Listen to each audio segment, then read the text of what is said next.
It will mostly be about politics. Okay, so you guys are going to learn some stuff that's important. We have a midterm election in 32 days, 31 days, I think now. Okay. And what's up for grabs is control of Congress, both the House of Representatives and the Senate. Okay. In this election, because Roosevelt wins by such a large margin, what do we call that? A landslide election. Okay. Now this spring, at the end of the school year, we're going to have prom, right? And so a lot of the guys are going to rent tuxedos because most people don't own tuxedos, they have to rent them, yes? And so you'll have a choice, gentlemen, of whether you get a coat that has tails or just a coat with no tails, right? So like when I was a senior prom, I wore tails. All right, that was in the 80s, coattails on the back of a, yeah, okay. There's a political science term here, okay? When you have a presidential candidate, Roosevelt's a Democrat, right? When people go to vote for Roosevelt, and most people do by far, okay? This is your electoral map, okay? They're also going to vote for Democrat for Congress and for mayor and governor and city council. You know what I mean? Like they'll vote a lot of Democrats. So every 2 years, guys, we have these congressional elections. Now, let me ask you a question. Does anybody know how many members there are in the United States House of Representatives?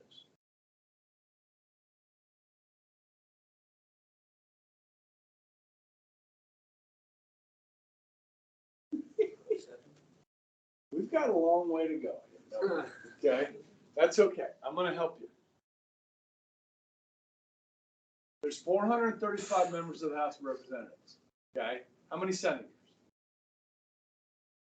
100, right? We have 50 states, right? Each state gets 2 senators, correct? We have 100 senators. They have 6-year terms. House members have 2-year terms. Okay? So in 31 days, all 435 of these seats are up for election. In 1936, Roosevelt had what was called coattails. So as he was elected into office, he brought in a bunch of Democrats with him on his coattails. And the Democrats are going to do something they haven't done since the Civil War, which is take a majority of both houses of Congress. Okay? Since the Civil War. All right, now I'm going to come back here, guys. We're going to learn. We're going to learn some stuff here. Okay? All right, look at this map. Okay, so the House of Representatives, this is an electoral college map. So what these numbers mean is how many electors a state has. Okay? Now, how we determine that is Kansas, we have 4 members of the House and 2 senators. South Dakota has 1 member of the House and 2 senators. California has 53 members of the House because it's based on population, plus 2 senators. They have 55 electoral college votes. Now, this map is actually going to be outdated. It is outdated in 31 days because the 2020 census, we changed population. And for the first time in the history of the state of California, they lost population. So this number is actually going to drop to 54 in the next presidential election. Texas picked up 2 more House seats based on population. Florida picked up 2 more House seats. Pennsylvania, New York, Ohio, Michigan, all lost population. So their numbers will drop here. Okay? Montana picked up population. They're getting a seat. They're gaining a seat. They'll have 2 members of the House now. Okay, so I'm going to get with C-SPAN here and see if I can get an updated map here I can put up on my wall. But this is of great value. If you want to know how many members of a House a state has, subtract 2. Does that make sense? Okay, so this November, all 435 seats are open. Okay, now, most of the people that are running for re-election. Yes? Some seats are open seats that, like, somebody retired or died or something. Okay? Now, with the Senate, guys, only 1/3 of the 100 senators are up for election this cycle. In 2024, another third of the Senate will be up. In 2026, the last third will be up. It's staggering. Okay? That allows us to keep some experience in the Senate at all times. Okay? We could throw all 435 out. Now, do you know who represents you guys and me? Okay, this is Kansas. All right? This is the big one. Tracy Manns represents that. That's the member of the Congress. This is the 4th district that we live in. This is the 2nd, and this is the 3rd. Okay, we have 4. So each one of these districts has roughly 800,000 people in it. Multiply that times 4, you get about 3 million people. We have about 3 million people in Kansas. Okay, so that's how you do this. Okay, so all 4. Does anybody know who represents us right now in the 4th district? Okay, his name is Ron Estes. Yes. Now, is his safe? He's a Republican. Is his seat safe? Right? He's going to win. Tracy Mann is a Republican. That's a really safe seat. There's not many Democrats that live out here. Okay. Now, the 3rd district here is controlled by a Democrat. Her name is Sharice David. Okay. She is a Native American woman of Native ancestry, and she's also a lesbian. Okay. Since population shifts took place within the state of Kansas as well, each district has to have roughly the same number of people living in it. So after the 2020 census, these lines changed a little bit. Okay. And we'll see what happens if Sharice David holds on to her seat. Okay. Sometimes it's been 4 Republicans. Sometimes it's been 3 Republicans and 1 Democrat. That's kind of how it's been for, the longest time. Okay. Now, so Roosevelt has coattails. Okay. Now, interesting here, Norman Thomas, socialist candidate. This guy ran for president like 4 times, 20 years back. Okay. We had a Communist Party candidate. We had a Union Party candidate. Okay. And Roosevelt's going to win every state but Maine and Vermont. Okay. Yeah. How come the colors switched? Yeah, that's weird, right? So usually Democrat is blue and Republicans red. So in the 1960s, for some reason, they flipped the colors, which I think it makes more sense to be Democrat red, Republicans blue, because you guys know about the color red, right? Communists. Red. Communism. Red. Right? Now, which party of our 2 leans more towards the socialist side? The Marxist side would be Democrats. Okay, so it would make sense that they were, but that's not how it is. I don't know why. I really don't. I don't know why it switched. I've not been able to find that. I've looked for it before, but I don't know why. Okay, it was in the 60s. It changed.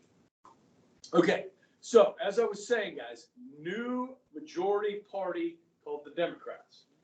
Okay, first time since the Civil War, 1936. So Roosevelt had won a lot of new friends with the New Deal.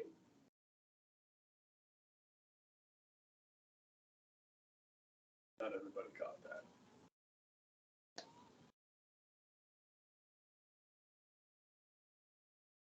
Okay. And what we begin to see, guys, is like groups of people that tend to become like heavily Democratic voters. Okay. So we start looking at this. So this is where Roosevelt got most of his votes. Urban areas, cities. Okay. Are those still Democratic today? The cities tend to be more Democratic. Yes, okay, if you don't know that, okay? What about farmers today? More Democrat or Republican? Or more Republican, but think about what was happening with the New Deal, right? Cash bonuses for farmers, paying them to plant certain types of crops, bringing up farm income. Yeah, I mean, so farmers are going to the Democratic Party. Laborers, these are like blue collar workers, factory workers, and so forth. Unionized workers go to the Democratic Party. Teachers flock to the Democratic Party. Social workers, government workers flock to the Democratic Party. Immigrants. And here's one, African Americans. And you can go ahead while you're writing, guys, add Catholics. Catholics are going to flock to the Democratic Party because of Roosevelt and the social justice part of this, right? Helping the poor. That's what Jesus teaches us to do, right? So the Democrats are doing that with the government, all right?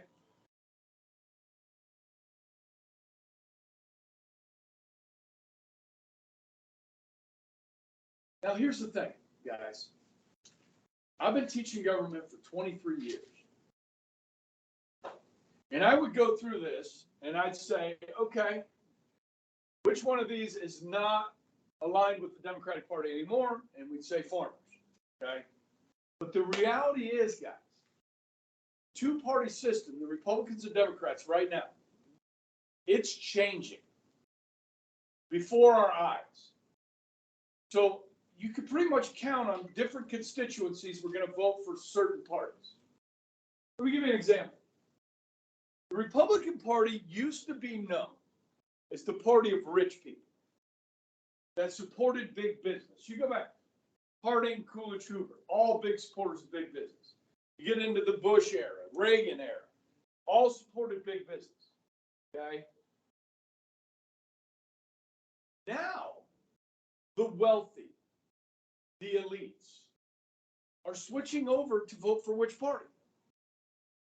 The Democratic Party.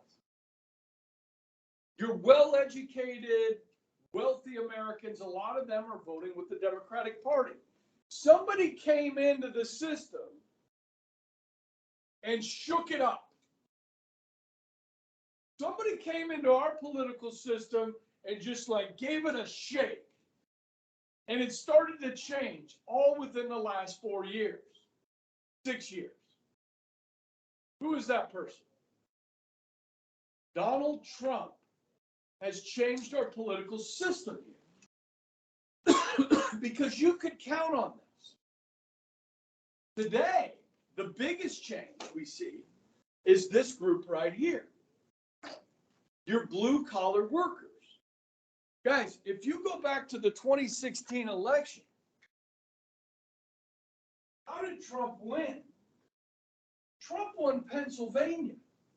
Pennsylvania hasn't gone Republican in decades. He won Michigan.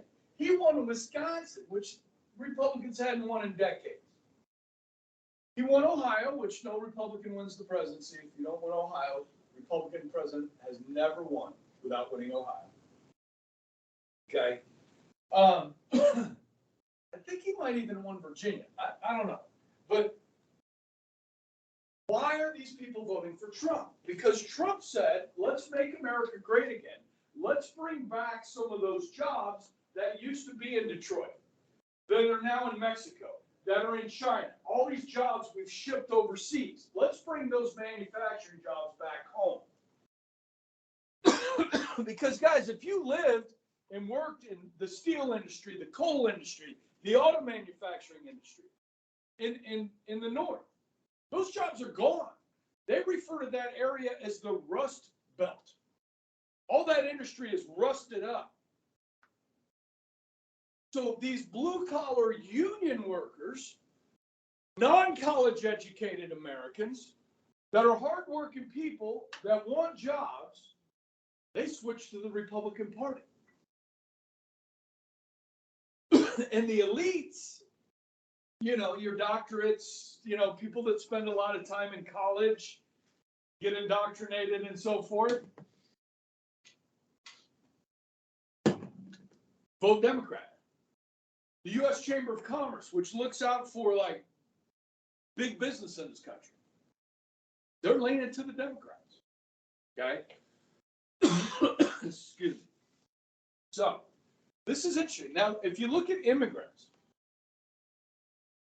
it depends on where they're from. Like, if you talk to Cuban Americans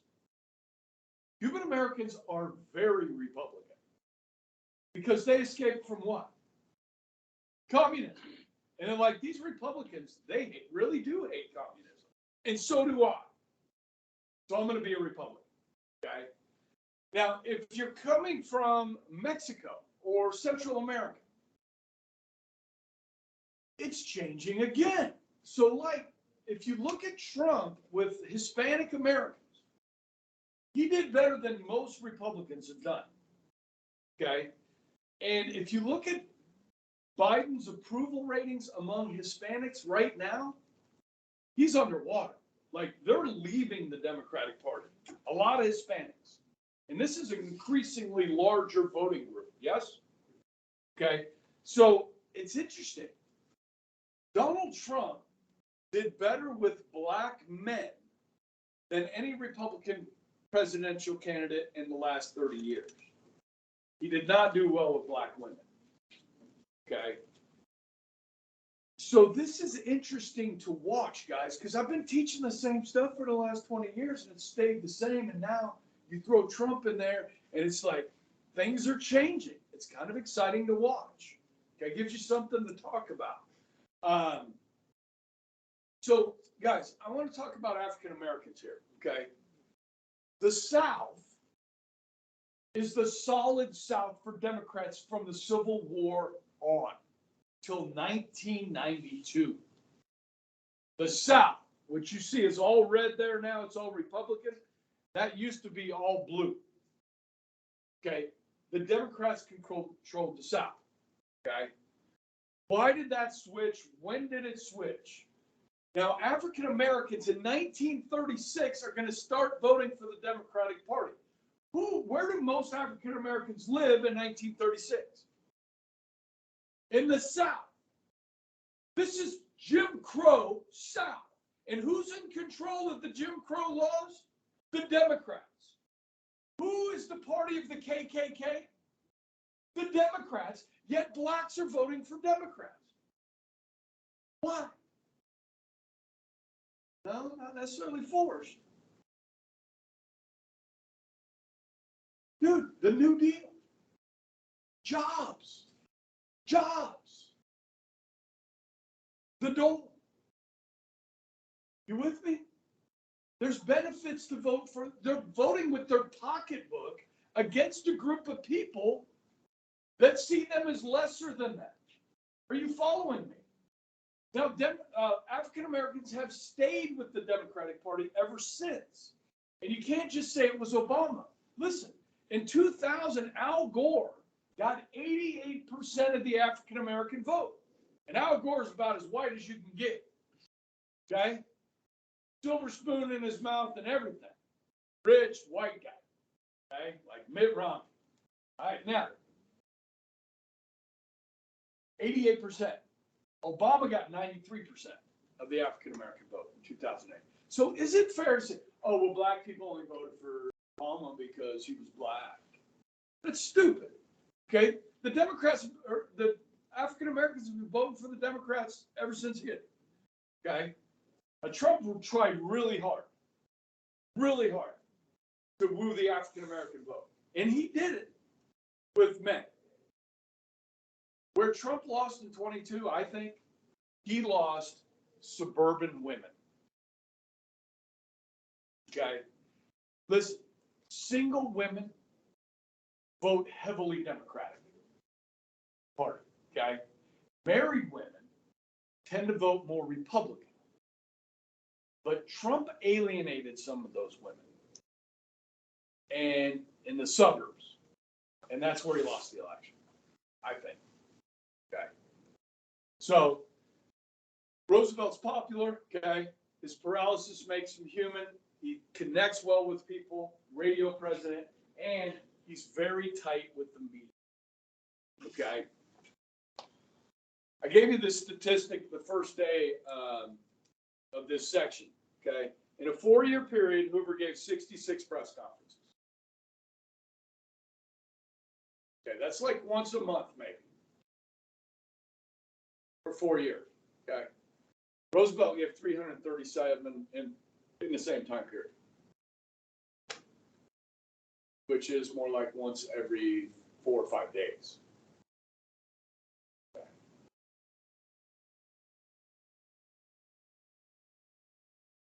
So he was constantly around the media. If the media likes you, are they going to ask you tough questions? Are they going to highlight the problems that are going on in society? No.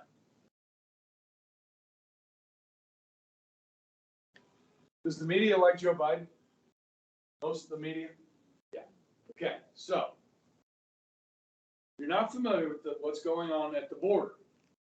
Okay, so you have some pretty smart politicians doing some pretty interesting things. Like the governor of Florida, sending 50 people that are here in the country illegally to one of the wealthiest places in America, Martha's Vineyard in Massachusetts. He put them on a plane and he flew them. They were in the state of Florida illegally, and he flew them to Martha's Vineyard, where Barack Obama has a house, where the Bushes have a house. I mean, this is wealthy elite. Okay, they were gone within 48 hours. They got them out of there. Okay, but who talked about it? Everybody talked about it. The media talked about it, bringing attention to the issue of illegal immigration. Okay, the mayor of El Paso, Texas, and the governor of Texas have sent over 7,000 people from Texas to New York, Chicago, and Washington, D.C. on buses. Okay. They're like, you're a sanctuary city. Here's some people to have sanctuary in your city. Because Texas is overwhelmed. They are overwhelmed. Because we're talking about 3.5 million people that have come into the country over the last 2 years. It's called catch and release. Okay. Under Trump, if you claimed asylum, they had the stay in Mexico policy. You come to the United States, claim asylum, because if you go back, you're going to be persecuted or something. Because you can't claim asylum for economic hardship. You have to be like our Cuban people that escaped from communism, you can claim asylum. The Vietnamese people that fled from communism on boats and so forth, you can claim asylum. Because if you go back, there's a good chance they're going to kill you. Okay? But for economic purposes, you can't just say, well, I'm fleeing poverty in Central America, let me in America. Well, actually, you can do that. Okay, so you show up, you find the border agent. You understand? You're looking for the border agent because what he's going to do is process you and then kick you loose. Not back to Mexico, just anywhere else in the United States. And then you're supposed to show up for a court date to see whether a judge will grant you asylum. In most cases, you're not going to get it. So a lot of people, most of the people, don't show up for their court date. And we don't have enough judges. So this is backlogged by years to do these cases. You know what I mean? It's overrun. And so the media doesn't report on it. So you send people to New York and Martha's Vineyard, and now the media is talking about it. Okay. It's politics. Politics. Okay. All right. So last slide. I think I'm up to like 10 people that have done the optional assignment now. You did it? Okay. So the last question is about the Roosevelt recession. Okay. So we're in a depression. Things had been getting better, yes, in 1936. Well, now, guys, they're going to get worse. And Roosevelt's going to blame the Supreme Court for that. because some of these programs are getting shut down because they're declared unconstitutional. So what's he going to try and do? Pack the court, right? And this makes people mad. They don't like the president doing this. Even Democrats, many Democrats, okay?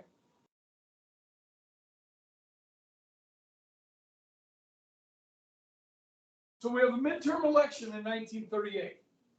Unemployment is going back up. It had been going down. Unemployment starts going back up. President tries this court packing scheme.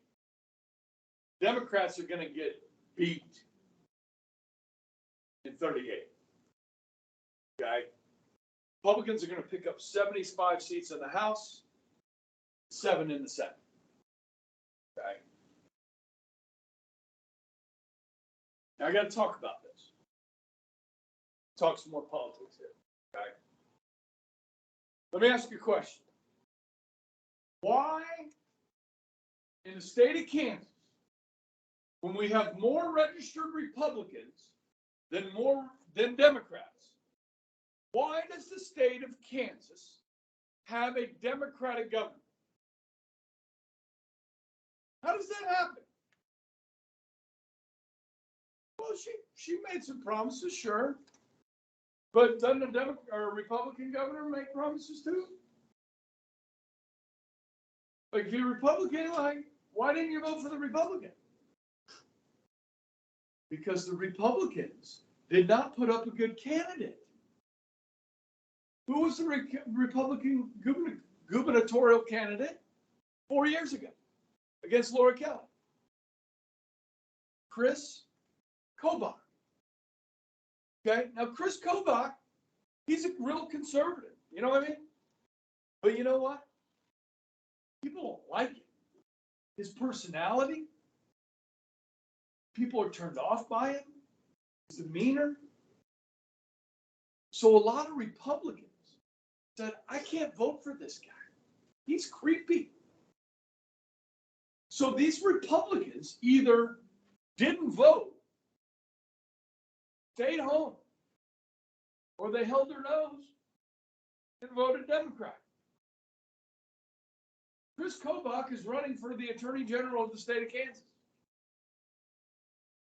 in 31 days. How many of you guys are registered?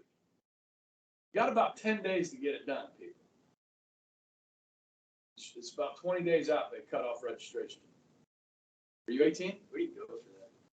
Online. You go to Dillon's, you can go to the post office, do it online. Print it off, send it in. Now, okay, now listen. I don't know if he's going to win or not for Attorney General. We do have a gubernatorial election in Kansas. Laura Kelly's up. Her opponent is a guy named Schmidt, right? We'll see what happens there. Schmidt seems like a better candidate than Kobach, so he might win. Okay.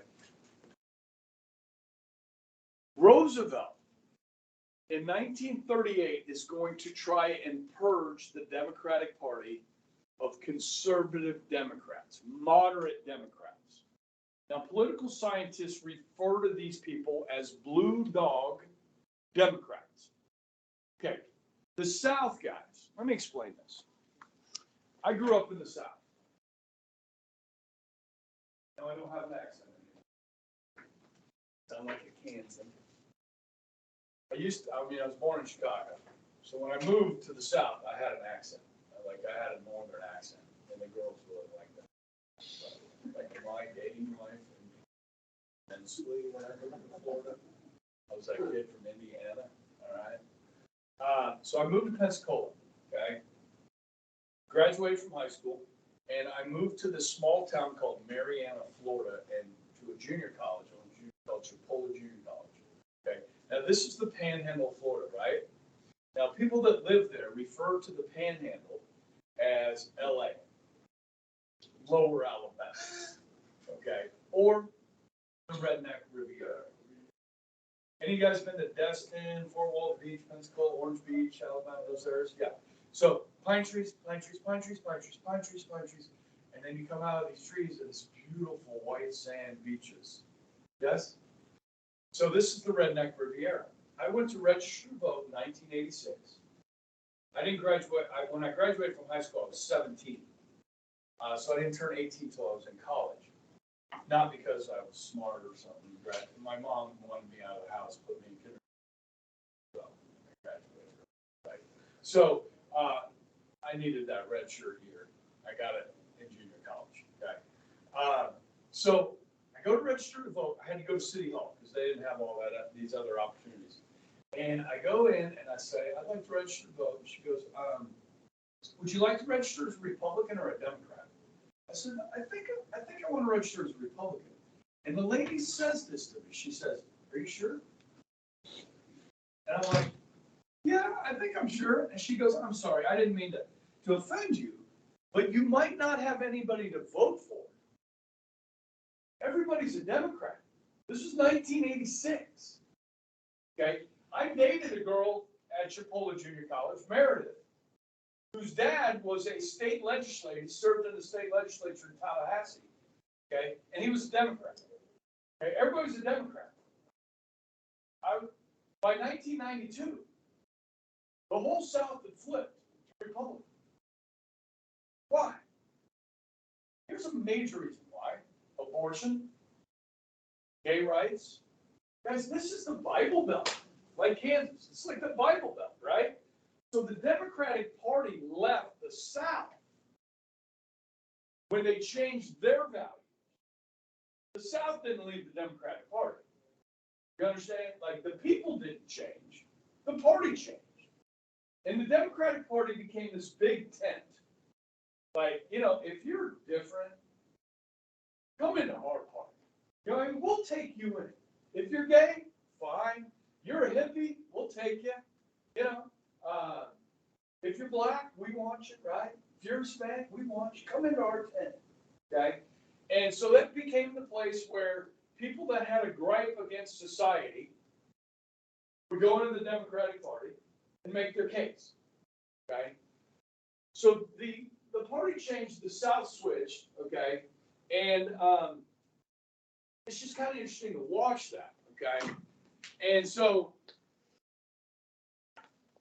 what they're doing here, what Roosevelt is doing, he's trying to get these Bible-believing Democrats to get beat by more liberal, left-leaning Democrats.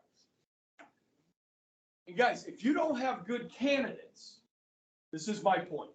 If you don't have good candidates, it's hard to win sometimes, which is what happened in Kansas for governor. Okay. Yesterday I talked about the candidates in Georgia and Pennsylvania. Okay. I mean, it just gets better every day. These stories that are coming out about these people. Okay. The polls are showing these elections really tight. Okay. But then again, when you have bad candidates and you call people and say, who are you going to vote for? Some people are ashamed to say they're going to vote for these people. You know what I mean? Like, are you going to vote for Herschel Walker? You mean the guy that the news just came out that he forced his girlfriend to have an abortion? Well, I'm not going to vote for the other guy. I don't believe in the same things as that other guy. Herschel Walker believes in more. I know he did something bad, but I'm not voting for the other. But you don't want to say it out loud. That's why the polls were so wrong in 2016. The media started calling Trump a racist, and they call you and say, who are you going to vote for? Are you going to want to tell them, like, I'm voting for the racist guy? And I'm not saying Trump's racist. I'm just saying, but that's what everybody was saying. He's racist. So if you're saying you're going to vote for him, then you're like, well, then you're with that group. You know what I mean? So the polls were way off because people didn't want to answer the question honestly because they're shamed by the media. Okay? Not that anybody would willingly volunteer that I'm going to vote for Hillary, who's a crook. I mean, that was a tough year to teach government, guys. 2016. That was a tough year. I don't want to talk about these people. The best thing to do is just to make fun of all of them. You know what I mean? And there's plenty to make fun of. Okay. I vote on policy. Okay. African Americans were voting on policy. They were voting not on perceptions of race or this. They were voting on their pocketbooks, man. So if history is any indication, Republicans should have a very good day this November. Here's the thing. In 1992, Bill Clinton was elected president, Southern governor of Arkansas, right? 2 years into his term, in 94, Republicans took back control of both houses for the first time in 40 years. In 2000, George W. Bush is elected. Republicans control Congress. In 2002, 2 years later, Democrats kicked his butt. In 2008, Barack Obama was elected president.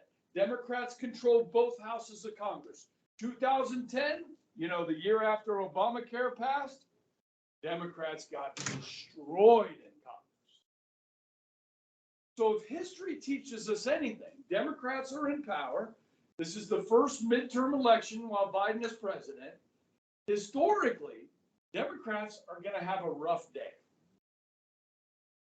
But you have some outlier issues here. Remember those suburban women we always talking about?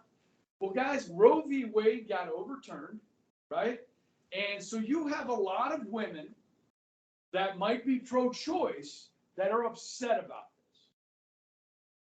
So they may choose not to vote with their pocketbooks, but over a social issue. You following me? Now, if you're voting with your pocketbooks, you got record high inflation, the stock market's down, we've got interest rates climbing rapidly, we've got an open border, we've got high crime rates, record crime rates in our big cities. What else can we complain about? Gas prices. Energy prices, inflation, holy cow, right? Republicans should win big. If you don't have good candidates,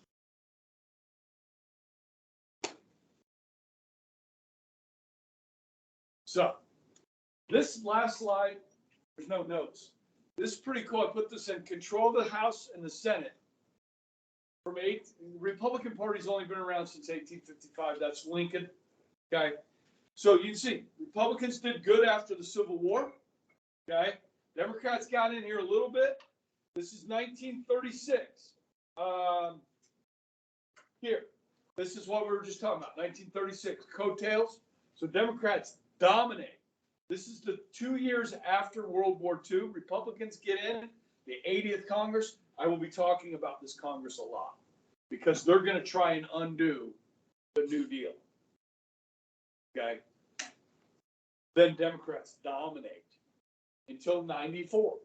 Okay. Here. Newt Gingrich and the Republican Revolution of 1994. Okay. And so since then, it's kind of been back and forth between the Democrats, kind of shifting back and forth, which is good. I mean, if you get one party dominance for too long, I don't know if that's good for the country. But yeah, so this election is important, guys. Who controls the Senate? I think right now it's pretty safe to say the Republicans will take back control of the House of Representatives. Nancy Pelosi is about to lose her job as Speaker of the House. Okay. As far as the Senate goes, guys, it's 50-50 right now. So it's a toss-up. Fetterman or Dr. Oz, Herschel Walker or Warnock. You've got some big races. Alaska. What other states? I mean, Rubio's running for re-election. He'll win in Florida.